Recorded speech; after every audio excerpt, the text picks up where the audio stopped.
Today we are going to start with another new set of questions. So last week we actually completed Vendor of Sweets by R.K. Narayan, the last question, the novel. And today we are going to start with grade 10 first poem, that is Eagle by Alfred Lord Tennyson. As you know, this poem is a very simple poem. This is the first poem that you have in the syllabus. Very simple poem. If you read very carefully, anybody can understand. This poem is very simple. But the most important fact that you have to understand here is that even though the poem is simple, the message given in the poem is very much complicated. So you can interpret the message in several ways. So as a literature student, you have to understand there are no easy poems or difficult poems. You have to read the poem very carefully. Doesn't matter the poem is small or else whether the poem is actually consisting 5 to 6 stanzas. It doesn't matter, right? What matters is you have to read the question very carefully and then you have to understand the question. When you understand the question, you will realize that these are the points that I am going to highlight in my particular question, right? So this is the question that they have given to us, and I am pretty sure in your school, in your tuition class, you may have covered this particular poem. The poem is actually The Eagle by Alfred Lord Tennyson, right? So what was the question that they have asked from us? We will go to the question. Discuss how Tennyson celebrates glory and grandeur of nature in The Eagle. So when you read this particular question, now you can understand there are two important words that you have to highlight, right? So your entire answer will be based on that. So you should be very careful about that as well, right? If you read very carefully, you will realize there are two important words that we have to highlight. What are those two words? Grandeur, right? Grandeur, and then the glory. So both these words are very much similar, right? Similar in understanding. And most importantly, we have to highlight the word nature as well. So this is another word that we have to highlight. We have to pay our attention, right? Nature, right? So these are the keywords that we have to pay our attention when it comes to this question. Because as we know, this poem is written under the theme of nature, where Alfred Lord Tennyson tries to show the beauty of nature, grandeur of nature, glory of nature. So in order to do that, the eagle is taken as a symbol, or else the eagle is taken as a ultimate creation of nature. So this is what you have to pay your attention, right? Now, first and foremost, you have to remember, okay, this poem is written by Alfred Lord Tennyson under the category of nature. The theme is actually nature. If you go to your textbook, you can find out all the poems are actually categorized under different themes, right?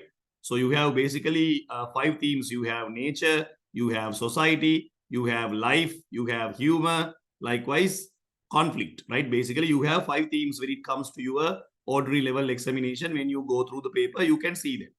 Now, there are 4 poems under this category, right? Under the category of nature. So this is the first poem that we find in the syllabus, right? This is the first poem that we find in the syllabus. So we are going to write an answer to this particular question. So what was the question that they have asked? Discuss how Tennyson celebrates, right? So what are the techniques actually used by Alfred Lord Tennyson in order to glorify the nature, right? So in order to glorify the nature, first and foremost, we have to understand the ultimate creation of nature is taken into consideration. The ultimate creation will be the eagle, right? So that part should be there in your mind definitely. So you can start with the plan, right? It is better to have a plan, right? So we will start with the plan, right? So as you know, when we are going to write an answer, basically we have to have a plan, right? So that plan is something very much important. So you can plan the answer the way you want, right? You can plan the answer the way you want. So how are you going to plan your answer? This is what we are going to discuss next, right? So plan of the answer. Basically, as you know, when it comes to literature answers, we have to have several paragraphs, and then you have to start with introductory paragraph. You don't have to write this. I'm just giving you the points, how you are going to analyze your answer, right? How you are going to write your answer according to a proper organization. So basically, in the first paragraph, right, we have, right. So when we refer to the first paragraph, we can write about the introduction, right? When we refer to the introduction, we can give some information about the poet, right? and some information about the poem as well. So that is my first paragraph. So the first paragraph will be based on introduction. Then I can directly go to the second paragraph. In my second paragraph, I will discuss about the grandeur of nature. So first and foremost, we have to remember before discussing the grandeur of nature, right? The eagle is representing nature. Eagle is representing nature. You have to mention that, right? Otherwise, we can't show the grandeur of nature because this poem discusses about the eagle. So the eagle is representing nature, right? So the grandeur of nature is actually represented to us by referring to the eagle. That part you have to mention definitely. And most importantly, in order to show this glory and grandeur, right? In order to show this glory and grandeur, what kind of techniques are used by the poet? Now, this part is also something that you have to pay your attention, right? In order to show the glory and grandeur, right? What kind of techniques, right? What kind of techniques, right? What kind of techniques are used by the poet, right? This is another point that you have to pay your attention, right? In order to show the glory and grandeur, right? In order to show the glory and grandeur, what kind of techniques are used, right? What kind of techniques are used in order to show glory and grandeur? What kind of techniques are used, right? And finally, we can come to a conclusion that will be our third paragraph, right? So we can discuss our conclusion after that. So likewise, basically, as you can see here on the screen, we have to have a plan. Now, without having a plan, you should not start writing answers. This is not going to work, right? Right? Very good. Right, okay. So we will discuss this in a different manner. That's fine. That's totally fine, right? Okay. Right. So this question actually discussed about the glory and the grandeur of nature, right? We are going to discuss about the glory and grandeur of nature. So now this is basically the basic theme that you have to follow, right? This is what you have to follow. This is what you have to follow. So you have to remember about this, and this is the plan that we have to have, right? The basic plan, right? So the basic plan that you have to follow. So then after that, you can move on to your answering part, right? So this is the basic plan that you have to follow. So you have to have this in your mind when you are writing answers. What am I going to write in my first paragraph? What I am going to write in my second paragraph? In order to show the glory and grandeur, what kind of techniques are used by the poet? And in the third paragraph, what kind of conclusion that I am going to make when it comes to this, right? So this is the basic plan that you have to have, right? This is the basic plan that you have to have when you are writing answers, right? So this is the basic plan. So after that, you can go to the first paragraph. I have always told you why you have to have a plan like this, because then you can organize your answer. You know what to write. You know what kind of possibilities are there actually, and what kind of quotations that you are going to use. All these things will be taken into consideration based on this. So definitely it should be there in your mind. I am going to write according to a plan. So you can always start with an introduction, right? You can always start with an introduction.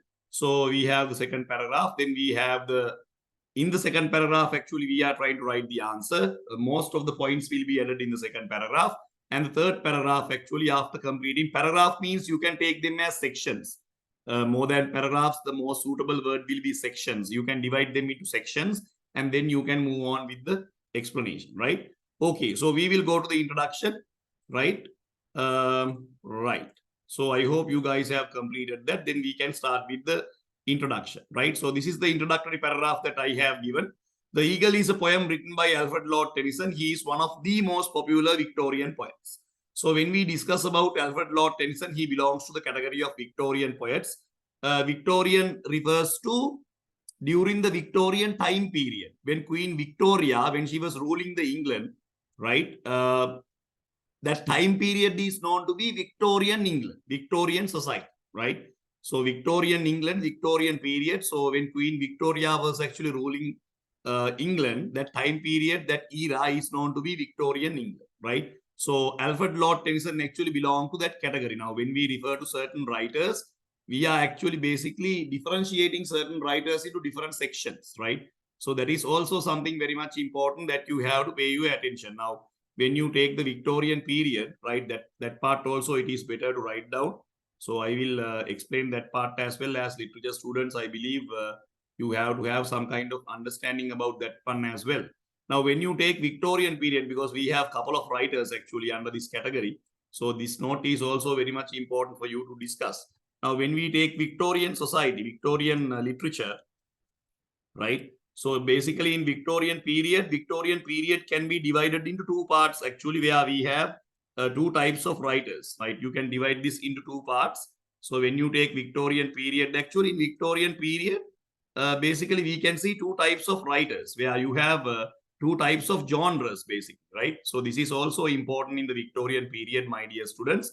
A couple of poets that we have under the Victorian period and in our syllabus, we have from Victorian period, and they belong to different genres. Now, if you take Alfred Lord Tennyson, he is known to be a Victorian poet, right? So if you take Alfred Lord Tennyson, he is known to be a Victorian poet. And right, we have Victorian poets. From the same era, we have another category called Romantic poets.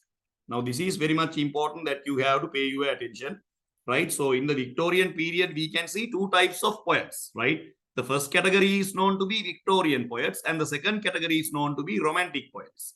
So the Victorian poets actually always wrote about the reality, right? They always wrote about the reality, right? Reality of nature. They always wrote about the reality of nature, right? This is what they always did. They wrote about the reality of nature. The best example is actually Alfred Lord Tennyson, where he wrote the reality of nature. He never wanted to show the beauty of nature, or else we can say he never wanted to appreciate the nature, whereas most of the writers, they wrote about the reality of nature. On the other hand, if you take Romantic poets, they appreciated the nature, right? They appreciated. This is the basic difference that you have to understand as literature students. They appreciated nature. These are the core points that you have to keep in your mind, because we have a couple of poets actually from both from this particular year, right? They appreciated nature, whereas Victorian poets, they wrote about the reality of nature. The best example is Eagle, where the power of the nature is actually taken into consideration by Alfred Lord Tennyson, right? We have a lot of poets, but in your syllabus, we have only Alfred Lord Tennyson. So I will take that character. So Alfred Lord Tennyson can be taken as a Victorian poet who wrote about the reality of nature. He wrote about the power. He wrote about the, what do you call, the vicious power of nature, where eagle is actually known to be an animal with a lot of power, with a lot of authority. So this is what they have actually discussed. But in the same era, we have Romantic poets as well, right? They did not write about reality. They did not write about the reality of the society. They appreciated nature. The best examples that we have in our syllabus is actually, we basically have two poets. First one is William Blake, right? First one is William Blake. I hope you can remember the poem To the Evening Star, right? To the Evening Star is the poem actually written by him. So he belongs to the Victorian period, but he comes under the category of Romanticism. So don't forget this part. He belongs to the Romantic period, but he belongs to Victorian period, but he never represented Victorian poetry. Now, this is what you have to understand now. Even though he is coming from Victorian period, he belongs to Romantic category, right? He belongs to Romantic category. Now, this is what you have to understand, right? So William Blake actually represents the Romantic category, right? So it is Romantic category. What they did was actually they wrote about the, they did not write about the social realism. They did not write about the problems actually faced by people. They wrote about nature. Most of the Romantic poets, they wrote about the beauty of nature. They never wrote about the reality of nature.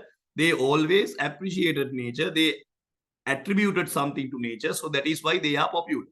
On the other hand, we have another poet, a very popular poet in your syllabus, that is actually John Keats, who died at the age of 24, a very young poet, a very promising poet actually, John Keats. So John Keats also belonged to the category of Romantic poetry. He also belonged to the category of Romantic poetry. Romantic genre actually started during the Victorian period. Now, this is what you have to understand, right? So John Keats, he also belongs to the Romantic period. So John Keats, what is the poem that we have under him? To the Nile, right? To the Nile by John Keats, right? This is what you have to understand. So both these poets are actually belong to the Romantic era. They belong to the second generation of Romantic poets. Now again, Romantic poetry can be divided into two generations, right? Basically, we have two generations under the Romantic poetry. So make sure to remember, Romantic poets, they appreciated nature. They wanted to escape from the reality. I will write this part as well. That is what you have to remember as literature students. Romantic poets, they wanted to escape from the reality, right? They wanted to escape from the reality, right?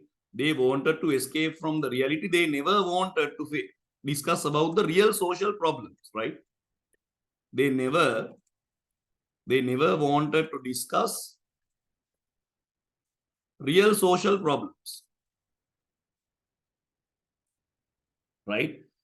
So Romantic poets, they appreciated nature. They always discussed about the beauty of the nature. They wanted to escape from the reality. They never wanted to discuss social problems. Basically, in our syllabus, we have two poets, William Blake to the Evening Star, written by him, and we have John Keats under the category of this, who wrote the poem To the Night.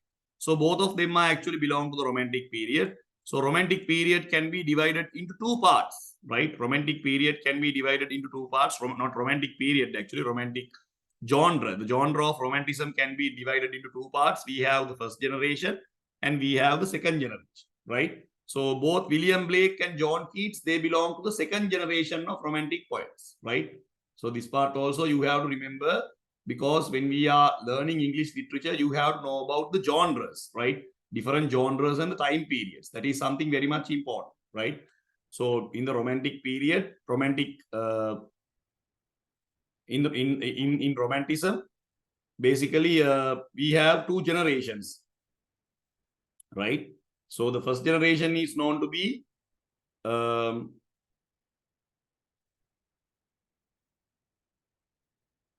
they actually wrote about the beauty of this nature and everything, right? They always paid their attention towards the beauty of nature. They wrote about the beauty of nature, right? So basically we have under the first generation, we have actually William Wordsworth and Samuel Taylor Coleridge.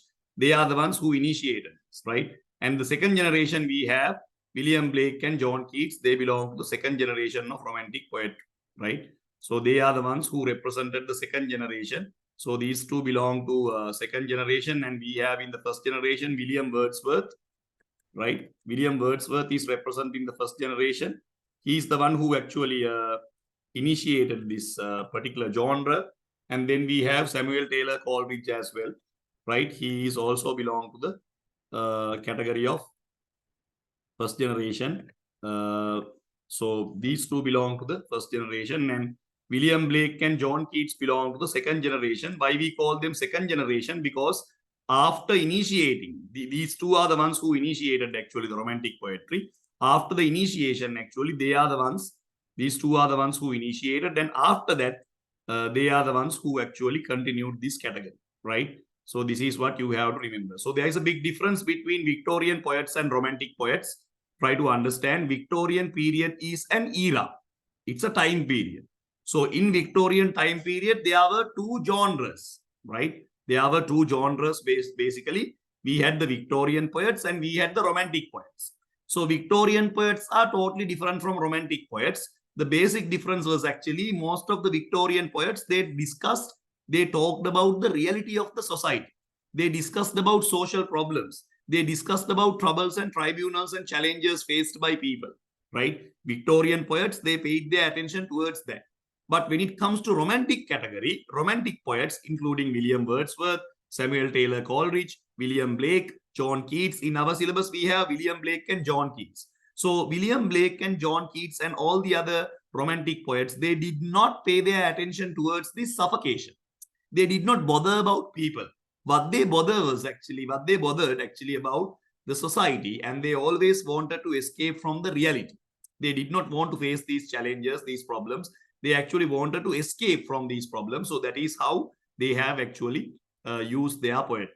But when we discuss about William Blake, he is kind of a different character where he discusses something more than this nature. That is why he is known to be a radical poet, right? Where when all the other poets are actually not discussing about these social problems, William Blake actually discussed about these social problems up to some extent. If you take his poems like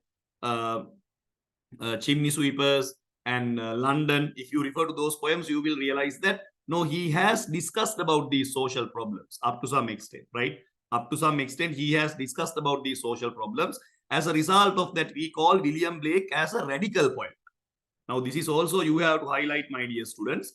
Out of all the romantic poets, William Blake actually emerges as a very important poet, because even though we said that they did not discuss about social problems, William Blake actually did, right? So William Blake actually did discuss about certain social problems. As a result of that, he is known to be a radical poet. He is known to be a radical poet, right? So that is why William Blake is known to be a radical poet, because he discussed up to some extent, he discussed about certain social problems actually faced by the people who lived in the Victorian society. As a result of that, William Blake is known to be a radical poet. As a result of that, William Blake is known to be a radical poet. So check whether you can understand this. If you have any questions, please make sure to ask. I have given you a basic idea about this. Now, in some schools, they directly come to the Victorian period, they directly discuss, but what you have to understand here is that you have to understand the era and how we follow that, right? Those two are very much important, right? The era is something that very much important that you have to pay your attention. And why this particular era is actually known to be Victorian poetry. What is the reason, right? And who is Alfred Lord Tennyson? Under which category that he comes under, right? What kind of poems actually written by him, and how he actually comes under this category. And then at the same time period, you have to refer to the romantic period as well, romantic era as well. So they were divided into two parts, right? So this is the dividends, and basically we have two poets that we have to pay our attention. First one is the William Blake, John Keats. We have Alfred Lord Tennyson as well. So William Blake and John Keats refers to the second generation, right? But William Blake is very special because he is known to be a radical poet, when all the other romantic poets actually did not discuss about these social problems. William Blake, without having any second thoughts, he discussed about certain social problems. That is why he is known to be a radical poet. So if you have finished, please pass me a message. If you can't understand, make sure to ask any questions that you have. This history should be there in your mind.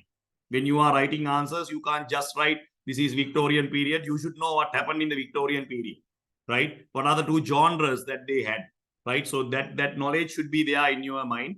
So this is something very much important that you have to pay your attention when it comes to English literature. So there may be newcomers as well. So from the first poem I started, because then you get some kind of understanding, right? What kind of idea, what kind of writing that I should practice when it comes to this particular question. So this is something important. So hurry up and pass me a message. If you have finished, we can move on to the question. This is the background description that I wanted to give it to you, right? Because then you should know that, okay, in the Victorian period, this is what happened. Alfred Lord Tennyson actually wrote about nature, but even though he wrote about nature, his major concern was actually to discuss about the reality of nature. Now, if you take to the Evening Star and if you take to the Nile by John Keats, both poets are trying to appreciate the nature. Both poets are trying to appreciate the nature, right? But if you read very carefully, Alfred Lord Tennyson, from his poem, The Eagle, he never tries to appreciate the eagle. He never tries to appreciate the eagle. He shows the reality of this particular animal, the power, the glory, the grandeur, right? So this is what you have to understand. That is a very good question. He actually discussed up to some extent, Puta. I said the word, up to some extent. Because most of the poems actually written by William Blake, he wrote about nature. Most of the poems, out of the poems, 80% of the poems, he wrote about the nature. But there are some poems actually written by him, like the Chimney Sweepers, London. So some poems, right? When we refer to some poems, then we can understand he wrote about social problems as well. So William Blake is known to be an eye-opener. But most of the poems actually written by William Blake, including To the Evening Star, right? Including most of the poems written by William Blake, he wrote about the appreciation of nature. He wanted to escape from the reality. Out of the poets who did not write anything at all, about the social problems, William Blake wrote at least something. That is why he is known to be a radical poet.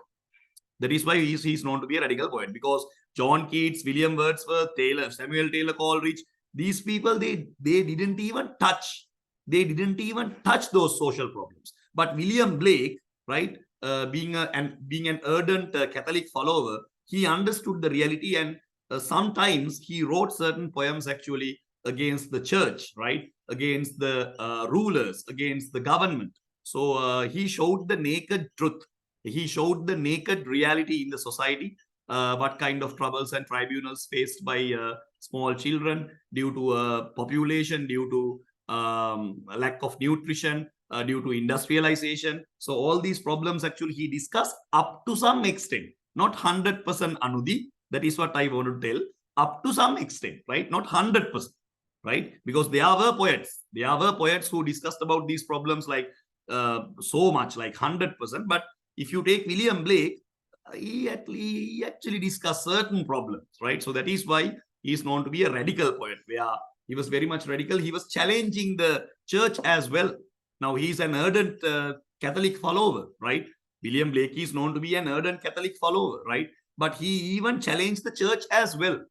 In certain situations, in certain poems, he is challenging the church as well, right? So that is why he is known to be a very radical poet, right? So even though he believed in God, right, he questioned certain practices of the church. If you take a poem like Chimney Sweepers, where he directly questions about the behavior of church, about the actions of church, when certain small children were actually used as chimney sweepers, what kind of actions were actually taken by these different types of Catholic Church and all these fathers in order to take them out of this particular risky job, right? They have done nothing. So he questioned about them, right? So likewise, he is actually a very challenging poet, a very radical poet. He challenged the society. He challenged the social norms. And most importantly, he challenged Christianity as well, right? He challenged Christianity as well. Being a Catholic, he challenged Christianity as well. So these are the key points that you have to remember when it comes to this particular poem, right? This particular era. So if you have any questions, you can ask. So we discussed about the Victorian era. So our discussion was actually about Victorian era, what happened in the Victorian era, during the Victorian era. So this background should be there in your mind. Otherwise, you will never be able to understand the entire poem. Now, yes, you have to learn about William Blake. Yes, you have to learn about John Keats, but they belong to the romantic category. So romantic category also divided into two parts, right? Who initiated romantic category? William Wordsworth and Samuel Taylor Coleridge. They are the ones who initiated. And after that, it was taken into the next level by William Blake and John Keats. That is why they belong to the second generation, right? The first generation is William Wordsworth and Samuel Taylor Coleridge. They are the ones who started. They are the ones who initiated this. And then William Blake and John Keats, they actually took that into the next level. So when you take William Blake, I told you he is a Catholic, and most of the poems he wrote about Catholicism, or else about Jesus, right? So even in the poem To the Evening Star, he is actually expecting some kind of support from the Evening Star. If you read the poem very carefully, you will realize that he is expecting some kind of support from the Evening Star to save these innocent Catholic people, right? Innocent fleeces of our flocks. If you can remember the poem, that idea is given there, right? But if you take John Keats, where John Keats always tried to actually escape from his personal sufferings, because John Keats actually suffocated from tuberculosis. Even his father, mother, his brother, everyone died from tuberculosis. So he knew that he is going to die, right? So John Keats, he knew that he is going to die. So he just wanted to get some kind of temporary happiness by writing poetry. So that is why he always wrote about this beauty of nature. If you take a poem like Ode to a Nightingale, you can clearly understand what kind of physical suffering that he had undergone in his life. So unlike William Blake, John Keats wrote poetry for his personal happiness. Now, William Blake wrote about most of the poems he wrote about the beauty of Catholicism, or else most of the poems were actually dedicated to God, because he is known to be an ardent follower of Catholicism. But if you take John Keats, right, when you refer to John Keats, we can understand he never bothered about Catholicism or anything like that. Most of the poems he wrote for his personal happiness. He wanted to attain some kind of personal happiness.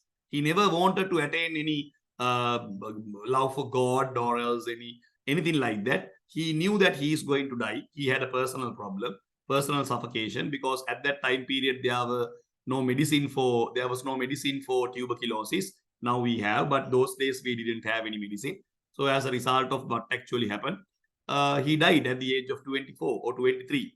There are different ages that they have mentioned, 23 and 24, both are mentioned. So he died at a very young age. So he knew that he is going to die. So he needed some kind of escapism from his suffocation. So he used poetry, right?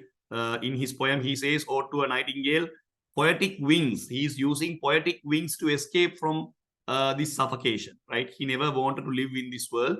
He wanted to escape. So in order to do that escape from his imagination, he used poetry. These are the key things that you have to remember under the category of Victorian period. And we should not forget about industrialization as well, because we discuss about Victorian period when it comes to Nightingale and the Rose by Oscar Wilde. There are also, we discuss about Victorian society, what kind of troubles and tribunals faced by people, prostitution, child exploitation, industrialization, education, all these things we discuss one by one when we discuss about that short story as well, because even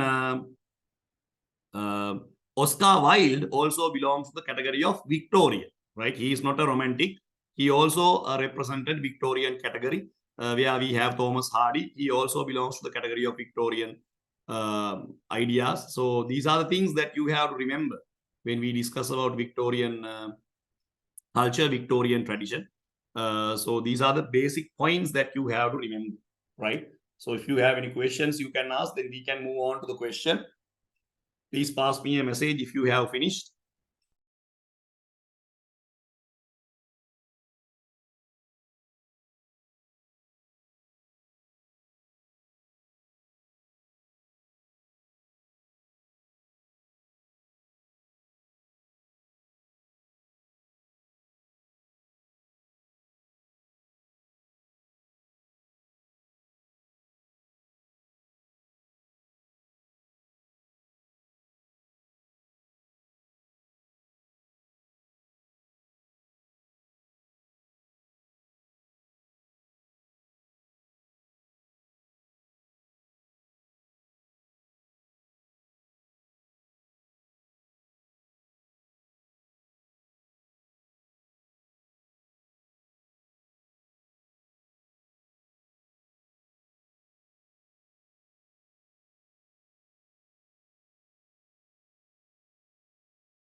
Right. If you have any questions, you can ask. There are maybe newcomers as well.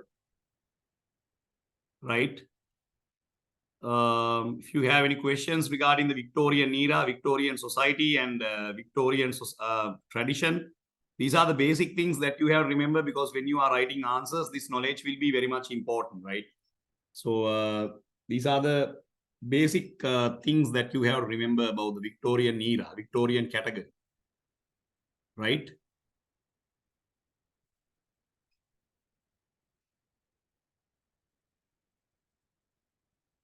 Right, okay. So I will give you more information about this Victorian period. Right, so we will move on to the next part.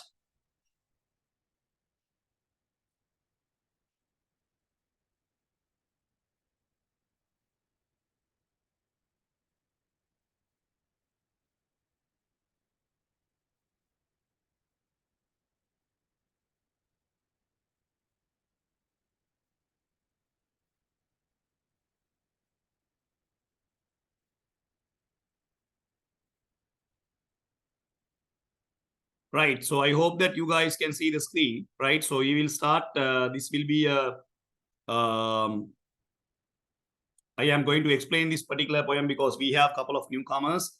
Then you will get some kind of understanding from the first poem onwards. So we will discuss the second poem, the third poem. Likewise, from the very beginning, we will go through all the poems, starting from the Evening Star, and then we will go to the Farewell to the Barn and Stack Entry. Likewise, each and every poem will be discussed from question forms, right? From using question forms, right? So this is what that I have written. This is the introduction that I have given when it comes to a prescribed poem. The Eagle is a poem written by Alfred Lord Tennyson. He is one of the most popular Victorian poets.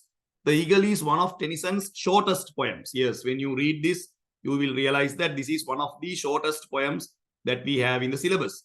The Eagle is one of the Tennyson's shortest poems. It is composed of only 2 stanzas. Basically, in the poem, you have only 2 stanzas. However, it is full of figurative language. Now, what do you mean by figurative language? Now, this is also an important part that you have to highlight. Figurative language refers to you have a lot of similes, metaphors, different types of other techniques when it comes to writing. Now, this is what I said. Even though the poem is very simple, you will realize that there are a lot of other points. There are a lot of other things that you can write when we refer to this particular poem. That is why this is actually included into your syllabus. Otherwise, you may be thinking that why this kind of a simple poem they have actually introduced to your syllabus. So the main idea of introducing this poem is actually, as a student, you should realize that there are a lot of figurative language techniques rather. So which will definitely help you to get some kind of a deeper level idea, deeper level meaning, right? So this is what you have to understand. So it is not about the particular eagle. Now, this is also you have to understand, right? So it is not about the denotative idea. Sometimes we think that we read the certain poem and we understand the surface level meaning. So literature students, they do not pay their attention towards the surface level meaning, right? So we are going through the deeper level meaning, right? So that is what we call the connotative idea, not the denotative idea, right? The connotation, we have to understand the connotative idea.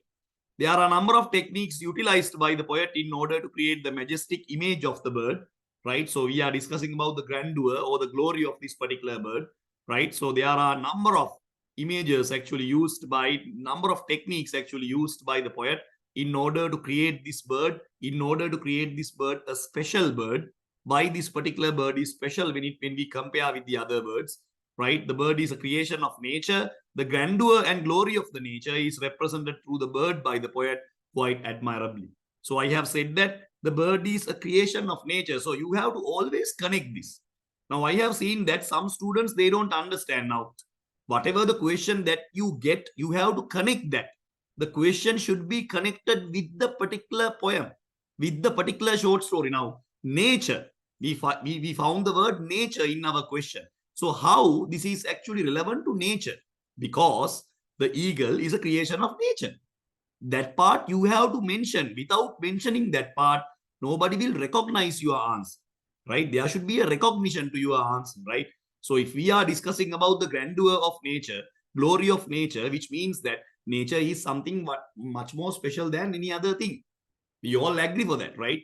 Without having any doubt, we agree, right? So in order to show that, you have to compare. Comparison actually plays a very important role here. So you have to say, nature is the only thing which is capable of making such a beautiful creature with that kind of power, with that kind of glory, with that kind of grandeur, with that kind of strength, right? No other person in this world is actually capable of making such an invention. Can you understand? So nature is the only one. Nature is the only one who has got that capability to make such a great invention. So based on that only we have to argue. Right? So even though we discuss about grandeur and glory of nature in this particular poem, in this particular question, remember, right, most of the Victorian poets, right, they actually wrote about the reality of nature. And here and there we have certain poets like Alfred Lord Tennyson who wrote about the beauty of nature as well. And just like William Blake. So Anudhi asked why Sir William Blake is known to be a romantic poet, though he discussed about, if he has discussed about social problems. Up to some extent, right? Up to some extent, not 100%. So Alfred Lord Tennyson is also someone like that, right? So up to some extent, he has also discussed about the beauty of nature. But most of his poems actually based on social problems and different types of social issues actually faced by people, right? So cover up that, then we will move on to the next part.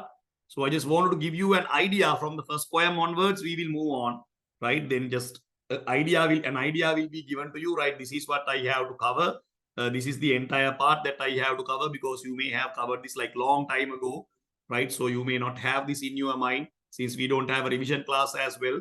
Since we are still doing the syllabus, it will be a great chance you to go through before the exam. These are the things that I have to highlight, right? That is important, right? Okay, so I hope you guys have completed. Hurry up.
We will move on from there. I hope we have actually completed this part, right? So we will move on to the next part, right? So so we have taken the quotations, right? So the first one. Now, why do you think this particular poem is actually special to us? Now, when we see the topic, we don't feel that this poem is different from other poems. Okay, right? Eagle, we are going to discuss about the eagle. That's it. But when you read the poem, you will realize that, okay, suddenly here we have anthropomorphism, or else we call personification, right? Personification, right? So basically, personification is referred to as anthropomorphism. In some books, that's a different actually word that we use when it comes to writing. That's a very good question, Anudhi. That's a very good question. So how Anudhi is asking the question, that's a very good question. I will go back to the question. How do we know that they are asking about the language techniques in this question? Now, if you can think a little bit and tell me, Anudhi, this is not a biology class. This is a literature class. This is not a biology class, right? So if they are asking about the glory and grandeur of nature from the poem Eagle, we can't capture an eagle and show that, these are the feathers, these are the claws, This is how the bird is going to hunt. Puta, we can't capture an eagle and show them, Puta. We can't capture, because this is not a biology class. If it is a biology class, we can capture an eagle and we can bring the eagle into the class and we can show the feathers and we can show the beak and we can show the size of the eagle and the sharp eyes of the eagle. We can show them to the audience, Anudi. Can you understand? But in the literature class, Puta, we can't bring an eagle to the class. So we have been given an eagle by the poet. The poet has seen an eagle and he has explained about that particular eagle from his point of view. Right. So he has given some kind of glorification to that particular animal. How? How we are glorifying something? Using language. This is not a biology class. Definitely language. Language is the main tool. In appreciation, what is the main tool? The main tool is language. That is why we learn simile, metaphor, then we visual imagery, tactile imagery, auditory imagery. Puta, they are language techniques. So without language techniques, how are you going to show the grandeur of nature? You can't take a photograph and paste on the paper, on your question paper. You can't do like that. This is not a biology class. You can't draw an eagle and show that. Now, from this picture, we can clearly understand the eagle is very similar to Hercules. No. That is not going to work. Language, right? So language plays a key role, Puta. Try to understand. It's a very good question. At the same time, you have to think back. You have to think back and reflect. Really, right? When a question is asked, how are we supposed to know that we should discuss techniques in this question? So without techniques, how are we going to show? Because in this particular question, the poet has not asked about the, discuss about the social reality in the Victorian society based on the eagle. Discuss about the size of the eagle. Discuss about the flight of the eagle. No. They have not asked something like that. If they have asked something about the social situation, social problems, social disruption and all, then we can give literature answers, right? Based on literature, appearance versus reality, social disparity. Then we can write about what do you call the problems between two generations like vendor of sweets. Then we can write like that. But they have directly asked about the grandeur of nature. So the grandeur of nature is, that is what I told you from the very beginning. First and foremost, you have to connect them together, right? This is how you have connected. The bird is a creation of nature. The grandeur and glory of the nature is represented through the bird by the poet quite admirably using figurative language. How do we know, sir? How do we know? That is the way. Now, if they ask the question about the power, or if they ask the question using certain particular poem about the society, how this poem will give a moral message to the society. What kind of message that we can take as literature students about this particular poem. Then, Puta, we don't need language. To give a message to the audience, Puta, we don't need language to do that, right? There we have literature. There we have a lot of themes under the category of, we have number of themes. We have generation gap, appearance versus reality. We have number of other themes. But here, the question, when you read the question, Anudi, you have to understand, this is what they have asked.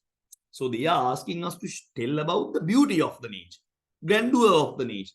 So how we are going to show the beauty? What are the words that we are using now? Just imagine if you are going to, what do you call, tell the beauty of your best friend. How are you going to do that? Wow, you are so beautiful.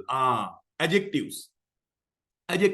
Wow, you are, what do you call, you are singing just like a nightingale. Wow. Simile. So in order to show the beauty, we have used language, figurative language. Otherwise, how can we show the beauty? We can't show the beauty. We can't express the beauty. This is the way. So just like that, the poet has actually used language techniques. It can be personification. It can be a simile. It can be a metaphor. It can be visual imagery. It can be any other form of technique. So you have to understand, because here we don't discuss about social problems like the big match 1983 by Yasmin Gunarat. Here we do not talk about appearance versus reality, right? Here we do not talk about these things. Here, this entire poem discusses about the beauty and grandeur and glory of nature. This is what you have to understand. When you read the question, you should realize I am writing about this. I am not writing about any social problems, social themes, social disruption. I am not writing about those things. I am writing about this particular idea. So I need language. Normally, when we are admiring a person, we always use words, puta language. Teacher's Day. Can you remember the card that you wrote to your teacher? Huh? Teacher, you are the best. We have never seen someone like you. Simile. You are the star in our life. Metaphor. Yes. Language, language. You are using language. You are using nothing but language, figurative language. That's it. You are using language. That's it. Right? So in literature, language is the tool. Language is the tool that we use. Right? Remember that. Not only in this poem, when you are doing the appreciation, without language, it's very difficult to show the beauty of literature. The beauty of literature relies 100%, not 100% actually, 80% of the beauty of literature relies in language. It can be archaic language, it can be modern language, it can be old English, right? It can be similes, metaphors, visual imagery, you can use pun, you can use personification, number of techniques. This is important. To start with, the poem opens with the personal pronoun which is used to replace human name, he. So we will think that why the poet has used the word he, because normally we use the word pronoun he for people, for males, but we know that eagle is not a male, neither female. So why? What is the reason? Right. So now we will think. We will look back and we will think, okay, he, right, there is something, okay, right. To start with, the poem opens with a personal pronoun which is used to replace a human name. Thus, human characteristics are attributed to the raptor. So now, from the very first part, right, from the very first line, human attributes are connected. This is not a mere animal. We discuss about you. Language, right? So language technique, this is known to be anthropomorphism. Anthropomorphism, right? Some critics refer to this as anthropomorphism, which means the bird behaves like a human. Generally in literature, we call this as personification. So remember, both are there. Both are there, similar names, anthropomorphism or personification. Through this personification, the poet has given glory and life to nature. We know nature is not actually a living thing, right? We can't exactly point out a mountain and say this is nature. We can't exactly point a river and say this is nature. Everything is nature. Everything is nature. Even an animal, even a waterfall, even a forest, even a lion. Everything belongs to the category of nature, right? So this is what we say, right? Through this personification, the poet has given glory and life to nature from the first line itself. Language, right? And furthermore, he says, clasp the crack with crooked hands, where we have the k sound again and again and again, where we have a repetition, right? So the consonant sound is repeated again and again and again, right? So, which is known to be alliteration, right? The repetition of the consonant sound. Again, we have a technique. So this is what we have to pay our attention. Techniques. What are the language techniques used to show the beauty, right? Not only that, but he has also attributed masculine power to nature as well. And this will develop the grandeur of nature. Now, the poet has not used the word she. Now, you may ask, why? We can say for the eagle as she as well. Why the poet has used the word he? Because of the physical power, right? Males have more physical power than females. That is the reality. So this bird has more power than other animals. There are different types of other birds in the bird kingdom, right? But why the poet has selected this particular animal? Because he is special, right? Physical power is very special. His flight is very special. His hunting method is very special. His lifestyle is very special. That speciality is given by using the personification, right? And the claws of the bird is actually compared to hands, right? So it actually maximizes the personification, right? Not only the pronoun he, right? The claws of this particular bird is actually compared to hands, right? So normally hands are there for like mammals, right? Not for the birds, right? So you learn in science, right? Aves. Birds are coming under the category of aves, if I am not mistaken. So they have different scientific differences when we refer with mammalia, right? So, but the poet says, no. This is not a particular eagle. I don't see an eagle here. I see a kind of a human being, human portrait, right? I see a different eagle. That is literature, a different eagle, right? Different portrait is actually given here in this particular figure. So this is what we highlight. So this is how we use language in order to explain our idea. Figurative language. Hurry up and finish.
So we came up with a couple of figurative language techniques. The first one we discussed here is personification. So through personification, you can understand how masculine power was actually given to this particular bird. So we have alteration as well. If you read very carefully, clasp, crack, crooked, where we have the repetition of the consonant sounds, right, at the very beginning of the letter, which is known to be alliteration. Tennyson starts the second line with a hyperbole. Because of the eagle's ability to maintain its proximity with the sun, divine power is attributed to the eagle. The divine power symbolically glorifies the nature. The nature is that much splendid to reach higher levels where others can't even think of. In the lonely land, eagle is the only highlighted object. Close to the sun in lonely lands, hyperbole, hyperbole. What do you mean by hyperbole? Exaggeration. Exaggeration, hyperbole, exaggeration. We all know that nobody can actually fly near the sun. Actually, even eagle can't fly, right? So definitely you will get burnt, right? But in order to show the glory, grandeur, anu, the literature, that is literature, right? So we want to say that, okay, eagle can fly higher than the other birds, right? So this is a great creation of nature. How are we going to prove it? How are we going to prove it? We are going to prove it using a technique. Using a technique. It can be a simile, it can be a metaphor, it can be hyperbole, it can be personification, it can be visual imagery, any technique. So techniques should be there, right? We are actually comparing someone to something to someone, or else we are trying to actually show the differences. That is what we do. You are the best teacher we have ever seen. My class teacher is the best, right? You are the star. You are going to compare him, either simile or metaphor. That's what you do during the teacher's day, right? So you know that. Same thing happens here, right? Tennyson starts the second line with a hyperbole because of the eagle's ability to maintain its proximity with the sun. No other bird in nature, in the environment, will be capable of flying that much high, that much higher proximity. No one is capable of doing that. But that is why eagle is special. Because of the eagle's ability to maintain its proximity with the sun, divine power is attributed to the eagle. That divine power symbolically glorifies the nature, right? So divine power of the eagle. When we discuss about eagle, when we glorify the eagle, nature will be automatically glorified. In simple terms, more than 1.5 hours, I am trying to tell this, right? When you discuss about the eagle, eagle is actually the creation of nature. So when you discuss about the beauty of the eagle, grandeur of the eagle, nature will be automatically nature will be glorified. You don't have to explain that again and again. Automatically that will happen. Automatically, right? That divine power symbolically glorifies nature. The nature is that much splendid to reach higher levels where others can't even think of. Even other birds, even human beings actually. Without the help of technology, even human beings can't even think of. This is the beauty of the bird. Another figurative language. Language. Right? Almost all the places, language is used. This is what we have used. Otherwise, how are we going to show this? We can't show that. Right? When it comes to mathematics, right, you can draw something and you can show, right? This is the size, this is what happens, this is the graph and all, right? So when you go to science, you can do an experiment and show. You can draw this and you can show this is what happens when photosynthesis happens. This is what happens. But Puta, in literature, without language, how are we going to show that? How are we going to show that? Definitely Puta, language. Using language, right? So the most of these creative work, right? Most of these creative work have done using language, figurative language, right? Different types of techniques. Hurry up and cover that, the second topic.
Right. So we will move on to the next part. I hope you guys have completed.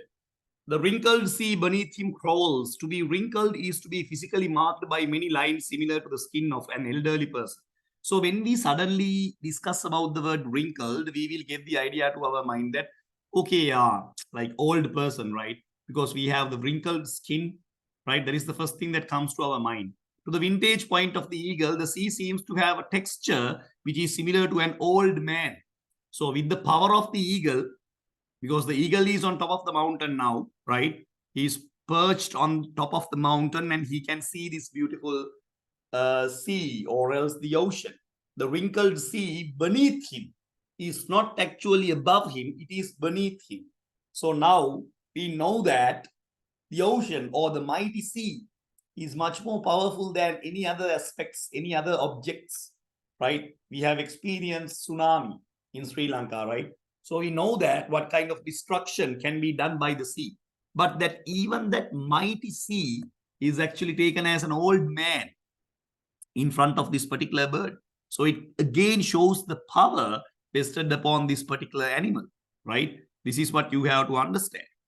To the vintage point of the eagle, the sea seems to have a texture which is similar to an old man. The sea is thus personified in order to indicate that the power of the eagle surpasses the vast sea. Exactly. There is no doubt about that, right? Definitely, the ocean or the sea is much more powerful than any other aspects, right? We know what kind of damage can be done to the entire world when it comes to the natural disaster like tsunami, right? Based on the sea.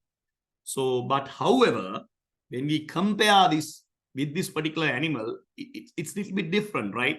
The sea is thus personified in order to indicate that the power of the eagle surpasses the vast sea, which is another element of nature similar to the azure world, right? Azure world is another word actually used here, the deep blue sky, azure world. Note that the sea which is beneath the eagle further contributes to an emphasis to the overwhelming power. Yes, exactly. Now, here, but the poet tries to explain the fact that, okay, sea or the ocean is known to be something very powerful. But when you compare the power of the eagle and the power of the sea, according to the poet says the eagle is more powerful than the sea or the ocean, right? So from that even we can understand, okay, what kind of grandeur, what kind of glory is actually given to this particular animal. And even in the azure world, this particular bird stands alone, right? Stands alone, right? So nobody is there. So that clearly shows the talent or else the passion or else the ability or else the grandeur of this particular animal. And it symbolically suggests the grandeur of nature as well, right? Because we know that nature is actually, uh, eagle is actually a creation of nature, right? So different techniques are actually used here. So here we have seen comparison, right? Comparison, and we show hyperbole, right? Then we had alliteration, then we had personification. Different figurative language techniques are used to show the grandeur or the glory of nature. This is what we discuss.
Right. And furthermore, we will move on to the other points. What are the other points that we have to highlight? The eagle falls into the sea from the mountain wall like a thunderbolt, right? So the mountains are actually kept as a wall. So here we have a very powerful metaphor, which I have not actually highlighted, but you can highlight that. So the mountain wall. So mountains are clearly compared to walls. So here we have a direct comparison. Direct comparison means put a metaphor. Now, what's the difference between metaphor and a simile? In a metaphor, we have a direct comparison. When it comes to a simile, we have an indirect comparison, right? So in a metaphor, this is actually a metaphor. The eagle falls into the sea from the mountain wall like a thunderbolt, right? So the eagle is actually covered by mountain walls. Again, the beauty of nature, grandeur of nature, right? Mountains are actually directly compared to walls, right? Again, we have powerful usage of metaphors. This simile is quite appropriate to show the grandeur of the power of the animal. The word thunderbolt will definitely arouse our visual imagery and auditory imageries as well, right? Thunderbolt, right? Like a thunderbolt, it flows. So definitely, unlike other things now, so many things are falling to the sea, right? So many things are falling to the sea, but eagle is special. Sometimes the eagle may be actually perching down to the sea in order to capture some kind of a prey, some kind of a victim. We don't know, right? But however, that clearly shows us again the grandeur of this particular animal, right? So the ability, the agility of the eagle to come down to a certain level, because the eagle was on top of the mountain, right? The mountain walls, even a human being can't reach that particular place, right? The highest mountain peak, right? No other animal will be able to reach that particular place. Only the eagle. Only the eagle can be actually go to that particular place and perch down in order to capture something, right? So that's the difference. The word thunderbolt will definitely arouse out visual imagery and auditory imagery as well, where we have a simile and visual imagery and auditory imagery, especially using metaphors as well. From all the above quotations, one may realize the image of the eagle symbolizes the nature and the power and glory vested upon nature. Number of poetic techniques are used by the poet in order to enhance the glory and power related to nature as the greatest creator of the world. So there can be greatest writers, greatest like great authors, great writers, great lyricists, but at the end of the day, we have to accept the fact that nature can be identified as the greatest artist, right? Greatest creator. There is no doubt about that. There is no argument about that, right? So when we refer to that is what, if you can, we discuss about William Blake. So William Blake writes a poem, The Tiger and the Lamb, right? The tiger is also one of the ferocious elements actually created by nature. The lamb can be taken as the opposite, right? It can be taken as one of the most innocent creations of nature. So think about the levels, right? So the nature is capable of making that kind of ferocious creature like the tiger. A very popular poem by William Blake. You can go and read, right? So William Blake shows the level of nature, right? The capacity of nature in order to create the most ferocious animal, the tiger. On the other hand, to make the most innocent one, the lamb, right? So the poet clearly shows us the capacity, or else the environment, or else the length that nature can be, right? What kind of creations that nature can build. So that clearly arouses our curiosity as well. How nature can build this kind of ferocious creatures, at the same time this kind of innocent animals as well. That is the beauty of nature. That is the grandeur of nature. No one can't explain that this is how nature has built up the tiger, this is how nature has built up the eagle. Nobody knows, right? Nobody knows. That is the beauty of nature. Nobody knows. That is the beauty of nature. So this is how we have taken certain techniques, right? So we have a lot more to discuss, but with the time period, because when it comes to the exam puta, we have only 30 minutes, right? We have only 30 minutes to write one question, right? One answer should be limited to 30 minutes, right? Then you have to shift to the other one. 30 to 25 minutes you have, right? So you can't actually take 1 hour to write this kind of an answer. That is not going to work. Within 30 minutes, you have to finish it off, whether you like it or not, with 4 to 3 quotations. You have to finish it off. Then you have to go to the next question, because in the exam, you will get 2 hours, right? First paper, 1 hour, second paper, 2 hours. Within 2 hours, you have to cover 4 questions. So you can divide and check how many minutes you will get for one question. You can very easily understand that. So you can't actually waste your time. That is not going to work, right? You can't waste your time. You have to be very much precise when it comes to your answer. That is what I told you, to follow the plan. Most of the students, they don't have a plan. They just suddenly start and they write. That's what they do. So you should never do that. You should never ever do that, right? So make sure to have a plan, and make sure to write accordingly, right? When you have a plan, you know that this is what you are going to write, and this is what helps you to write, and this is what you have to pay your attention, right? So this is what you have to remember, right? So when you are writing, planning part is something very much important, right? So according to the plan, you have to write. That is what matters, right? So planning plays an important role.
Right. Okay, so we will discuss the next question next week, and I am hoping to go through the syllabus, and we are going to discuss about The Evening Star by William Blake, and the poem will be discussed using a question. So today also I did the same thing. We discussed about the Victorian period and Romantic period, and next week we will discuss about the Romantic period furthermore, because we have To the Evening Star by William Blake. So William Blake belongs to the Romantic era.